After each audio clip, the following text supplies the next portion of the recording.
Hi hello ನಮಸ್ಕಾರ. ನೀವು ನೋಡ್ತೀರಾ ಲೈಟ್ ಕ್ರಿಕೆಟ್ ಯೂಟ್ಯೂಬ್ ಚಾನಲ್. ಇವತ್ತಿನ ವಿಷಯ ಏನಪ್ಪ ಅಂದರೆ RCB ವರ್ಸಸ್ MI ನಡುವಿನ ಪಂದ್ಯದ ಬಗ್ಗೆ ಮಾತಾಡೋಣ ಅಂತ ಬಂದಿದ್ದೀನಿ.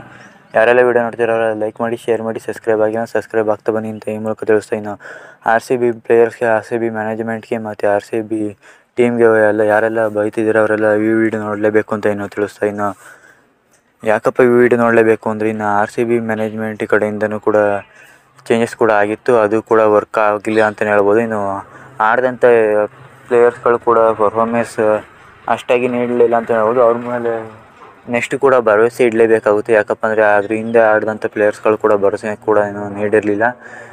ಇನ್ನು ಮ್ಯಾಚ್ ಬಗ್ಗೆ ಮಾತಾಡೋದ್ರೆ ಮ್ಯಾಚ್ನಲ್ಲಿ ಕೆಲವೊಂದು ಸಂಗತಿಗಳು RCB ಕಡೆ ವಾಲಿಲ್ಲ ಅಂತಲೇ ಹೇಳ್ಬೋದು. ಅದು ಕೂಡ ಫಿಕ್ಸಿಂಗ್ ರೀತಿಯೇ ಕಾಣಿಸ್ತಿತ್ತು ಅಂತಲೇ ಹೇಳ್ಬೋದು. ಇನ್ನು RCB ಕಡೆ 4 ಕೊಡಬೇಕಾದಂಥ ಬೌಂಡ್ರಿಗಳು ಕೊಡಬೇಕಾದಂಥ ತೀರ್ಮಾನಗಳ ಕಡೆ MI ಕಡೆ ಹೋಯಿತು ಅಂತಲೇ ಹೇಳ್ಬೋದು. ಅದ್ರ ಬಗ್ಗೆ ಈಗ ಪಿಕ್ಚರ್ ಆಗ್ತಿದೆ ನೋಡ್ಬೋದು. ಇನ್ನು ಫೋಟೋದಲ್ಲಿ ನೋಡೋಂಗೆ ಹತ್ರ ಇರಲಿಲ್ಲ, ಆದರೂ ಕೂಡ ರಿವ್ಯೂ ಒಂದು ತಗೊಳ್ತಾರೆ ಅಂತ ಹೇಳ್ಬೋದು ವೈಡ್ ಬಾಲ್ಗೆ.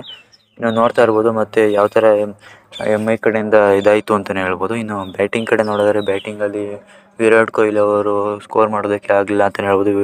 ಬುಮ್ರಾ ಅವರು ವಿಕೆಟ್ ಎತ್ತುತ್ತಾರೆ ಮತ್ತು ಬುಮ್ರಾ ಅವರು ಕೂಡ ಈ ಮ್ಯಾಚ್ನಲ್ಲಿ ಮೋಸ್ಟ್ ಎಕಾನಮಿಕಲ್ ಮತ್ತು ಮೋಸ್ಟ್ ಡೇಂಜರಸ್ ಆಗಿ ಕಾಣ್ಬರ್ತಾರೆ ಅಂತಲೇ ಹೇಳ್ಬೋದು. ಇನ್ನು ಬೇರೆ ಎಲ್ಲ ಬ್ಯಾಟ್ಸ್ಮನ್ಗಳು ಕೂಡ ಬೌಲರ್ಗಳು ಕೂಡ ಮಿಸ್ಟೇಕ್ ಮಾಡೋದ್ರಲ್ಲಿ ಏನು ತಪ್ಪೇ ಇಲ್ಲ ಅಂತ ಹೇಳ್ಬೋದು. ಇನ್ನು ನೋಡೋದಾದರೆ ಇನ್ನು ಅವ್ರು ಕೂಡ 5 ವಿಕೆಟ್ನ RCB ಅವ್ರಿಗೆ ಡ್ಯಾಮೇಜ್ ಮಾಡ್ತಾರೆ ಅಂತಲೇ ಹೇಳ್ಬೋದು. ಇನ್ನು ಉಳಿದಂಥ ನೋಡೋದಾದರೆ ಬೌಲರ್ಸ್ಗಳೆಲ್ಲ ಹೊಡ್ತಾ ತಿಂತಾರೆ ಅಂತಲೇ ಹೇಳ್ಬೋದು. ಅವ್ರ ಕಡೆ ಕೂಡ ಮತ್ತು ನಮ್ಮ ಕಡೆ ಕೂಡ ಹೊಡ್ತಾ ತಿಂತಾರೆ. ಯಾರು ಕೂಡ ಎಕಾನಮಿಕಲ್ ಇರೋದೇ ಇಲ್ಲ ಅಂತಲೇ ಹೇಳ್ಬೋದು. ಇನ್ನು ಆ ಕಡೆ ಬ್ಯಾಟಿಂಗ್ ಕಡೆ ನೋಡಿದ್ರೆ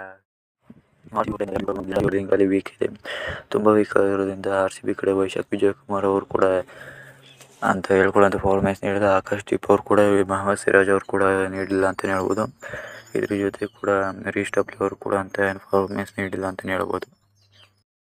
ಇನ್ನು ಮುಂದಿನ ಮ್ಯಾಚ್ನಲ್ಲಿ ಫರ್ಗ್ಯೂಸನ್ ಅವರು ಬರಬೇಕಾಗುತ್ತೆ ಅಂತಲೇ ಹೇಳ್ಬೋದು. ಫರ್ಗ್ಯೂಸನ್ ಬಂದರೆ ಬೆಂಕಿ ಆಗಿರುತ್ತೆ.